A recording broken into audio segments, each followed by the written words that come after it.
What's going on, guys? Not So Average back at it with another video, and today we're going to be breaking down the different settings that I have as a controller main for Battlefield 6, specifically when trying to use the Little Bird. I see a lot of people, they have settings guides for keyboard and mouse, and I really haven't seen any settings guide for the helicopters in Battlefield 6, or even really the jet, to be honest, when it comes to controller. But I think it's important for controller mains to be able to have a settings guide to kind of go off of. Of course, everything is going to be tweaked to your liking. And I am on PC, so I will be using the Scuff Envision Pro. I do suggest if you're on PC, you pick up that controller. Personally, I think it's the best controller because it has sax buttons. We'll get into that more into the video. But if you guys like content like this and you guys want to see, different vehicle settings, even my infantry settings, please let me know in the comments below. Don't forget to like and subscribe. And I'm also thinking about doing in the mind of a 10KD pilot when it comes to Battlefield. Me flying in jets, me flying in helicopters, just explaining what's going through my mind when I'm doing these things, when I'm getting these high kill games. It's going to be more like a film breakdown. I'm a basketball player, so I'm going to break it down like it's film so that you guys can see at a high level what we're thinking when we're in these situations. Now, for whatever reason, if you guys don't know how to get to your settings, basically you'll go to controller, depending on if you're on PlayStation, Xbox, or if you're depending on what controller you're using, you're going to hit Y or triangle. You're going to scroll all the way down to helicopter settings, and here is where we're going to get into it. So basically, these are my settings. Everybody has different settings, right? Everybody has a different sensitivity. Everybody plays a little bit differently, so you cater to how you like to play, but this is a baseline for you guys to go off of. I do feel like when it comes to the sensitivity, you want to be a little bit more faster because you want to be nimble when you're in any aircraft, whether it's a helicopter or a jet, really. But specifically speaking towards the helicopters, I like to be at 107 sensitivity. It's enough for me to be able to get around and for me to move agile, and honestly, I feel like it's the perfect sweet spot for me personally. When it comes down to the aim, I do lessen the aim a little bit, just because when it comes to fine-tune aiming, you need to be able to slow it down a little bit. So I do like mine at 40. Again, this is different for everybody, right? Like, this is just how you feel. I suggest going into Portal and just really testing out the different vehicles, just testing out vehicles, seeing what you like. When it comes to FOV, the FOV should be the highest. That's like non-negotiable, to be very honest with you. Even if you're an infantry player, in my opinion, your FOV should be as high as possible. This is just because it gives you more information on screen. You're able to see more people at larger distances, people in your peripheral. You'll be able to see everything. Going down to the gunner aim sensitivity, I mean, I'm not really a gunner, to be honest with you, but you kind of tweak this how you like if you're in a transport or whatever. Vertical aim ratio, I would keep at 56. Uniform vehicle aiming, for sure. You want aiming to feel the same regardless of whatever you're doing. Zoom sensitivity coefficient, 178. Your vehicle aim input curve, I would say BF1 or BF4. Now, personally, I started flying in BF4, so, I'm very used to that style of flying, and I did play a lot of Battlefield 1 as well. So I think the best aim input curve is BF1, BF4. Vehicle stick input acceleration presets, BF4, BF3, Battlefield Bad Company. I think those are the best that you could get. And that's really it for the control settings. I mean, if you guys want, you can take a screenshot of this just so that you guys could kind of cater this to how you like. We're going to get into the different key bindings that I have, or controller mappings they're called if you're on controller. And we'll get into why the Scuff Envision Pro is so crucial for flying, and I feel like for any FPS game. I feel like for gaming in general, if you're on PC, you should pick up a Scuff Envision Pro. So I noticed that I did not talk about inverting flight or look controls for aircraft in Battlefield. Personally, I don't do this. I just keep it off. If you grew up flying this way, perfect. Continue to keep doing that. Again, I'm just trying to give you guys a baseline. So it's really up to you. It's personal preference. Now, moving along, when it comes to the helicopter pilot control mappings, this is what I like to play with on my controller settings. Obviously, reload exit is going to be X, change CA. You don't really have to worry about any of this. I did change my chase camera to B, and that's because my right analog stick actually acts as my B button. And that's something that's pretty cool that you could do with the Scuff Envision Pro. I know you could do this with different controllers. I know Scuff has different controllers for PS5 and Xbox where you can do this. And then I also know, like, I forget what it's called. Sony has their the DualSense Edge, I believe, where you could remap buttons and stuff like that. Personally, I always remap my analog sticks, my left one to A and my right one to B. So this just makes more sense for me. But again, this is all personal preference. You do what works for you. When it comes to pinging, I do use RB to ping when I'm in flight. So to give you guys some insight on what my controls look like, this is what they look like. With the Scuff Envision, and I think on the PlayStation 5 Scuff controller, it comes with two sax buttons. That's the side buttons right here. You got one on the left, one on the right.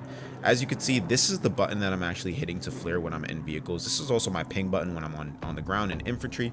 But this is the button that I'm hitting when it comes to vehicles. You could also see that I have remapped my A button, my B button, and I have some back paddles and stuff like that. But I don't know any other company who has these sax buttons on the side here. The only other controller I know that has this is that PlayStation 5 Scuff. I don't think the DualSense Edge has it. No Xbox Pro controller or Elite Series controller has it, not that I've seen, and I really don't think any other company is doing this, but I do think that this is game changing right here, these two side buttons. Scuff, you definitely need to give me a sponsorship. Now, when it comes to movement and aiming, this is what you want your movement and aiming to look like. You want to take a screenshot of this and actually use this for your game, for your games. This is going to get you the best results possible. Of course, you do what you want to do. This is just giving you a baseline, and it might take some getting used to, but this is probably the best controls that you'll ever have for using controller and flying a heli. This is what I used to do in Battlefield 4. This is how I've always flown. I did see Tactical Brit say for your throttle up and down to use your triggers. That's just not true. What you want to do for your throttle up is left stick up, throttle down, left stick down. Y'all right, left stick right, y'all left stick left. For your pitch, you want to use your right stick. For pitch down, you're going to go right stick down. For pitch up, you're going to go right stick up. For roll right, you're going to roll right stick right. For roll left, you're going to go right stick left. When it comes to your heli assist, just take that off. You shouldn't be using that. Honestly, I would practice a little bit, and I would definitely take off heli assist. That's just going to hinder your gameplay. It's not going to help you move fast or be nimble. You don't want that. When it comes to free look, I like to use my right stick. You could use your left stick. That's really up to you. I like right stick up for free up, right stick down for free down, right stick right for free right, and right stick left for free left. When it comes to my free look, I actually do use my trigger. This helps me be able to look fast instead of having to use my D-pad, take my fingers off my analog sticks. I could just hit the left trigger and just look around, which is really nice. Now, when it comes down to weapons and equipment, to fire, obviously right trigger. I actually have my helicopter zoom remapped to the back paddles, and this is why I'm saying the Scuff Envision is so big. But really, any pro controller, you want to just really use those back paddles. For me, I have it mapped to my right analog stick, pressing it down. When it comes to switching weapons in your primary, of course, that's going to be normal Y. And then when it comes to that active equipment slot 1, which would be your flares, remember guys, I have that bound to a keybind. So I actually have that bound to a keyboard button on my controller. So that's why you're not seeing anything right here. You're not going to see anything there because it's actually me hitting the Q button, which would be my flare button on keyboard. But again, I'm using the sax button to be able to hit that. When it comes down to that equipment slot 2, I do use LB. I think that it's very beneficial, specifically using smoke in the helicopter by using LB. It's right there. I'm not taking my fingers off my analog sticks. I think it's right there, so I like it. You could really interchange the free look button and the smoke button, or the equipment slot 2 button. It's really up to you. It's personal preference. I just like it at LB. Some people like it at the left trigger. Really up to you. Now, scrolling down a little bit, I think this is also very beneficial when it comes to joystick, and then we'll also go to controller tuning, but joystick first. Your dead stones should be at 0. they should be as low as possible, specifically in Battlefield. Battlefield is different from Call of Duty.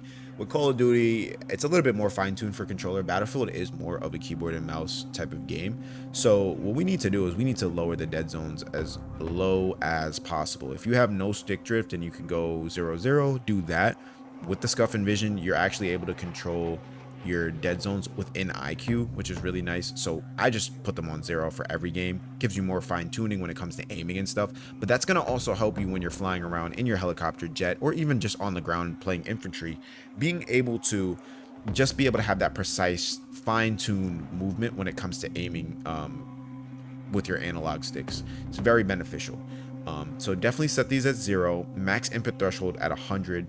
And then also, if we scroll down a little bit here, back to controller tuning, these are just my settings for controller tuning, specifically for the left and right stick. And then you also see, I actually do like to play with vibration on. I don't know, I just like it. I've always played with vibration on. Some people don't like it. You could turn that off. With the Scuff and Vision, the vibration really isn't that crazy. I know things like the PlayStation 5 controllers, like it actually can kind of hinder you when playing. It can kind of mess up your shot or whatever. So if it does, just turn that off. But basically, just take a screenshot of this, and you really just use it for, you know, your gameplay. Also, when it comes to the triggers, I mean, the dead zone should be at 0. You should, as soon as you hit that trigger, you should be shooting. There should be no delay or any of that. That's what you want to get rid of. You want to get rid of that delay. And honestly, guys, this isn't even just for helicopter or aircraft gameplay. This is for anything. If you're an infantry player, you really should be having your trigger dead zones at 0, because you want to pull the trigger as fast as possible. You want that bullet coming out of the barrel as fast as possible, whether it's a vehicle, whether it's you on the ground playing infantry. This is what you want to do. Again, this is all personal preference, so it's up to you, but this is what I like to do. So that's really it when it comes to the different controller settings that I use when flying with controller. What I'm going to be doing moving forward is I am going to be making a video just kind of breaking down film on me flying, what I'm going through, what I'm thinking, what's going through my head. I'll slow everything down for you guys. I'll even put in my desk there, right? Because like nobody's perfect, right? But I'll put in my desk there to see, you know, what I could have did better, maybe help you guys in similar situations. I'm really looking forward to that because, like I said, I am a basketball player. I used to break down film all the time in college. So I'm looking forward to that. And if you guys want me to break down film on different vehicles, whether it's the Bradley, whether it's the made battle tank, whether it's the jets, right? Like I could do that. I love vehicles in Battlefield. I mean, honestly, I play Battlefield for the vehicles. I'm a really good infantry player too, but I love vehicles. Like that's my thing. But we could break down infantry gameplay as well. What I'm thinking when I'm going through it. I'm not claiming to be the best, you know, Battlefield player out there. That's not what I'm saying here. But I do think I could help some people out. And if I can help you guys get better, that's what I'm going to try to do. So stay tuned for that next video. Make sure you guys hit the like button, subscribe, leave a comment down below. Tell me what you guys thought of it. And if you guys are looking forward to that film breakdown of me in a helicopter, please subscribe, hit that notification bell, because it's going to be uploaded very soon. Peace out. So as you guys know, every video I always do a daily Bible verse, and while my passion and love for video games is great, my love for Jesus is even greater, and I genuinely think he's calling me through these videos to reach out to those who may not know him or those who already do know him. And if I could spread his word, if I could spread the gospel, that's what I'm going to try to do. So I hope these Bible verses that I put in the videos, they just kind of resonate with you guys, that you're able to grow the relationship that you have with him, and that you are able to spread his word to others. But today's Bible verse is James chapter 3, verse 13. Who is wise and understanding among you? Let them show it by their good life, by deeds done in humility that comes from wisdom. So honestly, what I hear the Lord speaking to me when I read this is, you know, as humans, we think wisdom comes from us knowing everything and just understanding everything. But like, I think it's important for us to understand where godly wisdom comes from. Godly wisdom comes from God, our creator, first and foremost, but also by, you know, what you do. Are you actually wise in your deeds? Do you do the right thing? Are you treating people with love and respect? And it says in the last line, it says, by deeds done in the humility that comes from wisdom, right? So if you're doing good things really shows that you're wise. Doing godly things shows that you're wise. Not living as this world shows what type of wisdom you have. You know, you could have worldly wisdom and that's fine, but godly wisdom is always different, honestly. And it's crazy because the wisdom that comes from God surpasses all our understanding, right? God will teach you things that you're not even supposed to know, things that you didn't even think you could do, and bless you with things that you didn't even think you could have. That's all godly wisdom. So I hope you guys enjoyed the video. I appreciate you guys making it this far. And yeah, subscribe for the next one. Peace out.